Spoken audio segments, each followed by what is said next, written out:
Welcome back to our C Sharp beginner tutorial. In the previous lesson, we looked at, I think, access modifiers, and we looked at protected access modifier. So now, still on subclasses, you remember I told you subclasses to fully understand how to use subclasses. There are some complications you need to understand right from your foundation. So today, still on subclasses, we're going to look at subclasses and overloaded members. So let me just bring up Notepad. I think we treated overloaded members earlier, but we didn't see them in the context of subclasses. So we're going to look at subclasses and overloaded members.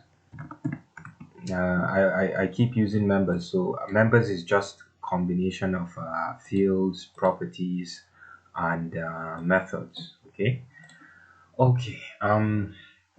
Let's head on to Visual Studio and see what. Okay, before we head there, let me just give a brief overview of what we're supposed to look at. Okay. So usually you see in our dragon, you remember our dragon class in the previous lesson, we had a dragon class, we had a class A. Okay, so let's forget the dragon class. Let's just use, for instance, we have a class A, and then we have another class B, which is a subclass of A. Okay, so we extend A to create B. Okay, now suppose A has a member called, say, fly, just like our dragon class. Okay, so suppose A has a member. This is a method, fly. Now if when you create B, you realize that B automatically has this fly method, even though you do not explicitly say, or you do not explicitly write it out in the code, the implementation of this fly method. Okay, now by that, what do you think would happen if you go ahead after creating B, which is a subclass of A, you go ahead and create a fly method here? What do you think would happen? Do you think that is allowed in C Sharp? Do you think it's disallowed? You can't do that since B already inherits a fly method. But by the way, I mean when you make this method has this exactly the same signature as this. It's exactly identical to this. In that case, another thing you should also think about is if this is allowed, what happens if you create an object of B and call fly method on that object? Which of the two methods will be called? Will this be called or will this be called? Okay, now this before I go on, I'll tell you that this is allowed. Okay, if B extends A and A implements a method, for example, say fly, and you can still create another method, another fly method in B, which is different from the fly method in A. That's the implementation is different. Okay, they do different things. Okay, it's allowed, and this is it forms the kind of complications I've been telling you about when it comes to subclasses. But you'll see that once you understand the complications, you'll see that it's not really something you should really worry about. And it will also get you to understand these following keywords. They will help you to understand the use of virtual. Okay, so there's a keyword virtual. There's also another keyword abstract. There's another keyword. Now this abstract, it's used in two different places. You can use it to modify a class. You can also use it to modify members of a class. So in this case, the abstract we're talking about is the one that we use to modify the members of a class. Okay, so would look at abstract classes later. Okay, the one that modifies a class. And also you would understand override. So these three keywords, by the time you fully understand what's going on here at the end of this lesson, I expect you to completely understand the use of these three different keywords. Okay, so let's head to Visual Studio and let's see what okay, so this is our previous program. We have a fire breathing dragon class which extends a dragon class, and if we take a peek at our dragon class, you can see that it implements this fly method. Okay, so for now, just let's forget about these two. If you remember, we used them in our previous explanation. I'm not going to delete them. I'll just leave them, just ignore them for now.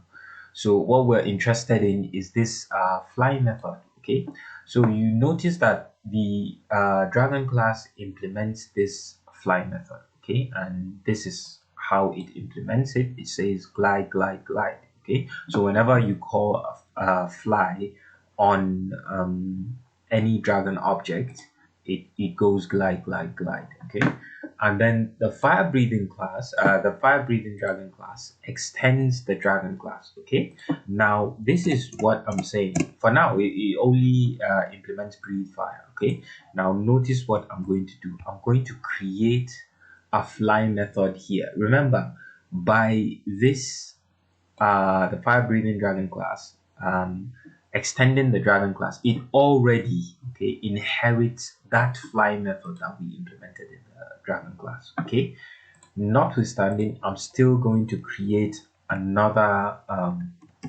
another fly method. So I'm going to go public void fly. Notice that it has exactly the same signature as this fly method. Okay, so they are identical. The only thing is that here, to allow us to know which one is being called, I'm going to write a different implementation to that one. So this one says glide, glide, glide. For the fire breathing dragon, I'm going to say console.writeLine. It's going to go let's say glide fire, glide fire. Okay, glide fire, glide fire. Okay, so whenever we call fly method and we see glide fire, we know that it is the fly method inside the fire breathing dragon class that is called. Okay, okay, good.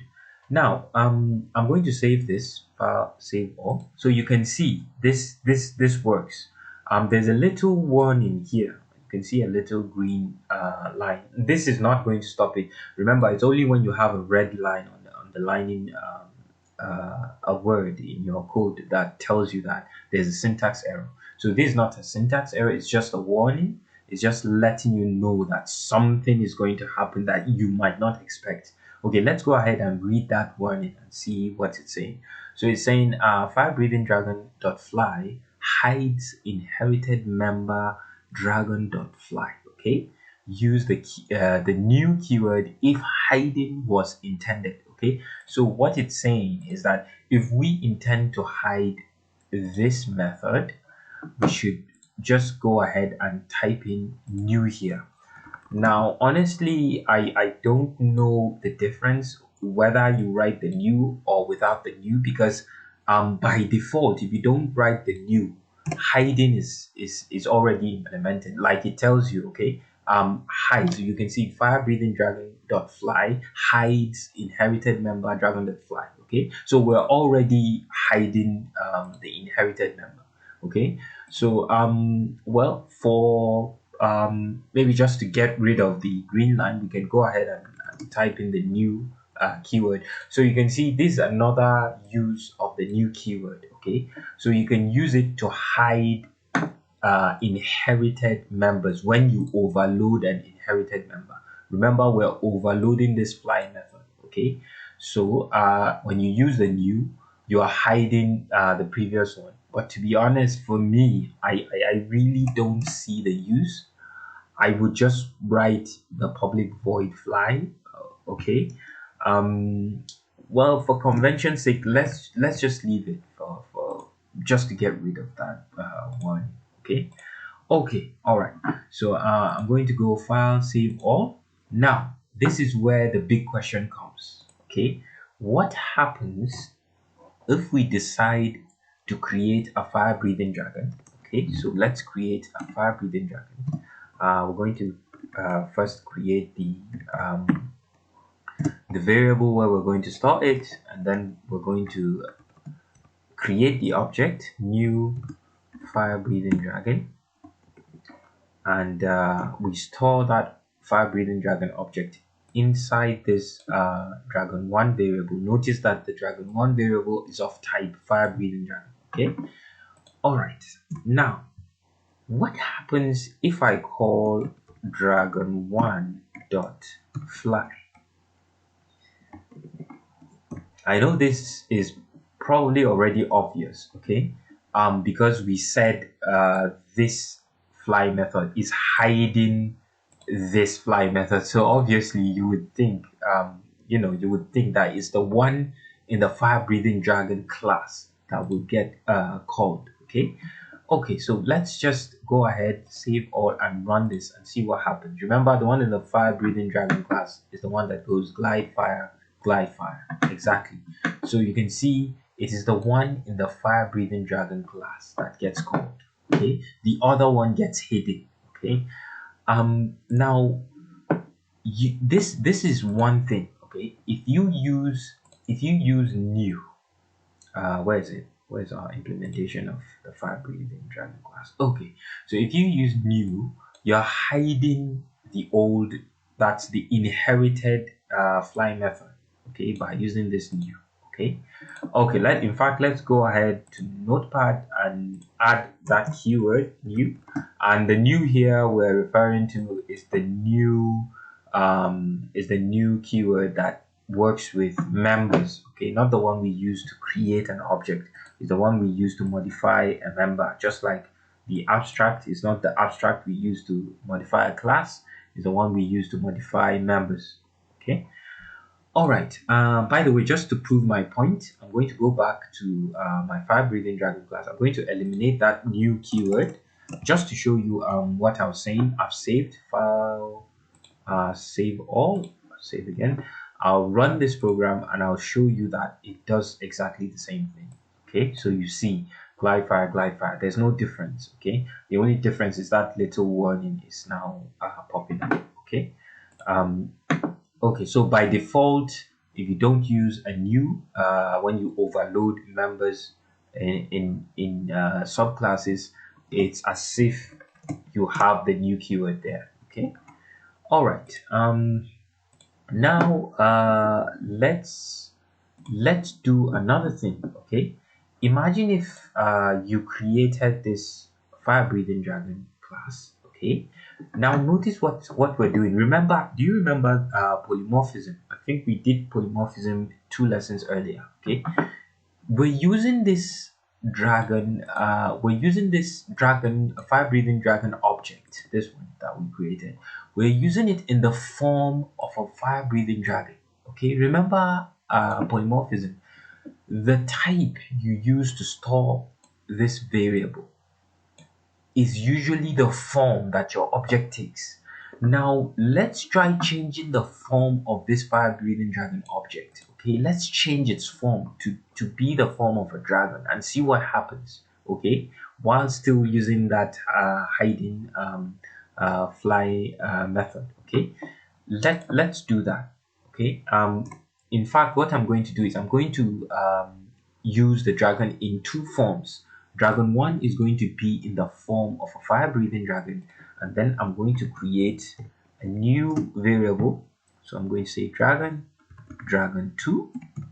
Now this dragon2 is going to be in the form of a dragon object. You can see that's why I declared this as with a dragon type. Okay, is equal to, now I'm not going to change the object, it's going to be exactly the same object. So I'm just going to take the object inside dragon1 and just copy it into, well, we're actually referencing. But like I said, we'll look at referencing later. We're referencing this object, the object stored there. We're going to use dragon2 to also reference the same object. Okay, so dragon2 equals dragon1. Okay, so it's the same object, there's no difference. Okay, now we're calling dragon1.fly.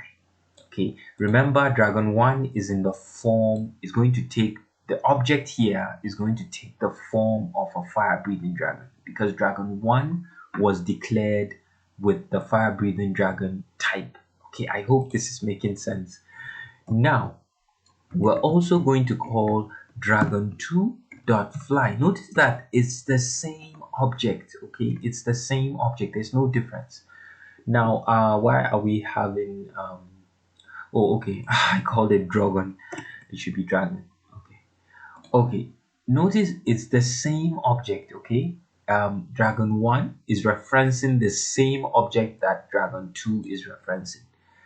The only difference is that dragon 1 variable is in the form of a fire breathing dragon, and dragon 2 object we use the dragon type to declare it. Okay. So because of that, dragon 1 object is going to be in the form of a fire breathing dragon, while dragon 2 object is going to be in the form of a dragon object. Now what do you think will happen? Remember, we're still using this new keyword to hide this fly method in the dragon class. What do you think will happen? You would, well, I'm sure some of you might think that because we're hiding, so we expect the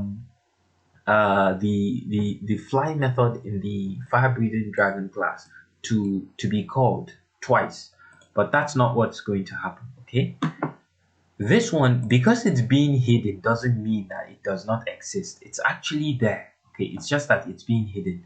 The hiding in this case is just saying that if the object is in this form, this is going to be called. Okay, if the object is in the dragon form, then the hidden method, okay, this one is going to be called. Okay, so if you look at our program, in this case the object is in the fire breathing dragon form. So in this case, this first case, it is the fly method in the fire breathing dragon class that's going to be called. But in the second case, the object is in the dragon class form. Okay, is in the dragon form. So in that case, it is the fly method in the dragon class that is going to be called. That's the hidden method. That's the one that's going to be called. Okay, so just keep I just want you to understand this so you don't get confused later on. Okay, so we're going to save all and just run the program and see what happens. Okay, so there we have it. You can see the first call was the dragon1.fly, which is in the fire breathing dragon form. So you can see it goes glide fire, which is the method that we declared in the fire breathing dragon class. And the second fly method that we called it while the dragon object is in the fire breathing dragon object is in the dragon form. Okay, remember polymorphism, it has two forms now. In this case it's in the fire breathing dragon form, and in this case it's in the dragon form. So that's why it is this glide that gets called. Okay, please don't get confused. This is how it works. Okay, now still on this, we're going to go back and I'm going to show you the use of virtual. Okay, let's use virtual in this case. We're going to go to the dragon class. Okay, we're going to go to the dragon class. Now I'm going to make this fly method virtual. I'm going to say public virtual void. So I'm just adding this virtual keyword. So I'm saying this fly method is a virtual method. Okay, now what is this going to do to the to the fly method? It's going to make this fly method to be how do I say, it's going to make it to be overridable. Okay, it's going to make it to, when you, by the time you override, it's going to make it, it's going to allow you to erase completely this particular implementation of this method. Okay, imagine if, okay, for now, by the way, as it is now, I haven't set this to be overridden. Honestly, I don't know what's going to happen now, so let's go ahead and save this and run this program and see what happens. So notice one of the methods, that's the one in the base class, this one, this fly method, is marked as virtual. Now, usually, if you mark the one in the base class as virtual, you are expected to at some point mark this as override. Okay, so that it will erase the one in the base class. But now I haven't marked it as override. I've never done this before, so I'm going to run this and see what happens. So let's see what happens. So remember, we have two calls to the fly method. In one instance, it's in the fire breathing dragon object form. So in this case, we don't know what's going to happen here, like I said. But for this one, I am sure it is the hidden method. That's the virtual method that's going to be called. The reason why the virtual method is going to be called here is because the dragon is in the dragon, fire breathing dragon object is in the dragon form. Okay, so we expect to see the virtual. Oh, wait. I'm not sure about that. This is the one I'm actually sure about, because this is in the fire breathing dragon form, so we expect it's the glide fire. Okay, it's this one that's going to be called here. Here, when we call dragon 1.fly, it's glide fire. However, for this one, we're not sure what's going to happen for now. Okay, so let's run that and see what happens. Okay, so glide fire, glide. Fine. You can see there's no difference with the initial one when where is it? When we called, where is it? When we call this as a normal method. Okay, there's no difference. The reason is because we marked this as virtual, this fly method as virtual, which allows us to later override it, but we did not override it. If you look at the fire breathing dragon class, we only said this should hide the other one, so we're not actually overriding. Okay, so that's why there's no difference. Good. Now, what I wanted to show you is this. You can actually, instead of using new, you can say override. Okay, now what is going to happen is going to be different. Okay, notice that because you have said this fly method should override this virtual fly method, it means that the moment you create a fire breathing dragon object, that dragon, this fly method automatically gets erased. Okay, it gets replaced completely with this fly method. Okay, so at this point, at the point where we create here, where we create our fire breathing dragon object, the moment we create this object, that original fly method that we marked as virtual is completely gone. Okay, it's completely gone, because it is this one, this override method that takes effect. It kind of erases the virtual method. Okay, so if you mark a method virtual, okay, you're setting it up for erasing. Okay, it's like you're saying, okay, this method should exist. At some point, I'm going to completely eradicate it. Okay, so by whenever you create an overload for that method and you mark it as override, you're saying this new method that I've just created should erase the previous one. Okay, so if you go to if we go ahead and run this program, we'll see what happens. you can see that glide fire, and glide fire, even though this dragon, this fire breathing dragon object is in the dragon form. Okay, notice that it's in the dragon form when we call dragon2.fly.